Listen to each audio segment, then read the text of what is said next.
Akizungumza kwa niaba ya afisa mdhamini wa Wizara ya Kilimo, Umwagiliaji, Maliasili na Mifugo, Mhandisi Idrisa Hassan Abdullah, mkuu wa idara ya misitu Pemba, Samira Makame Juma, akatoa wito mara baada ya zoezi hilo ambalo liliathirika zaidi kwa ukataji wa miti, na leo tupo hapa kwa ajili ya kurejesha aina hizi. Wito wangu kwa jamii, cha kwanza tuhakikishe tunarejesha miti hii kila panapoharibika. Hicho ni cha kwanza, lakini cha pili, wakati tunapanda tuangalie zile athari, pengine kuna wanyama. Kwa hiyo tuhakikishe tusiweke wanyama wakaharibu miti hii na itakuwa tumepoteza nguvu, lakini pia tuhakikishe wale ambao tuko karibu tunafanya ufuatiliaji wa karibu ili tuhakikishe kwamba miti ambayo tumeipanda hapa inaota.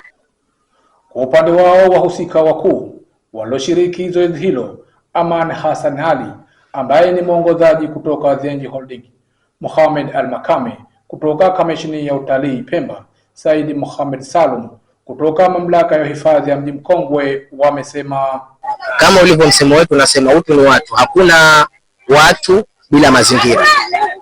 Urithi huu wa milele, miti inaboresha mazingira bora kwa watu hao.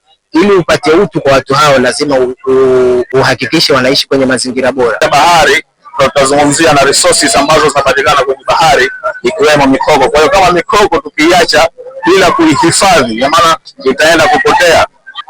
Wito wetu ni kuwataka na kuwaomba wananchi na wanajamii kuhakikisha kwamba miti hii haidhulumiwi, inaendelezwa ili iweze kukua na itapewa haiba kubwa kwa jamii. Khadija Omar Hamadi ni mmoja ya wananchi ambaye wameshiriki zoezi hilo la upandaji wa mikoko katika eneo hilo.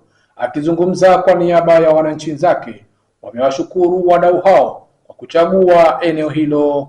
Shukrani wa kupanda hii miti, kwa sababu hapo mwanzo ilikuwa kuleta mmonyoko wa ardhi, kwa sababu hapa panatumiwa sana kwa njia ya kupita kwa miguu, lakini tukaona kutatokea athari, ndio maana tukawahitaji watu kama haja tupandie miti hii.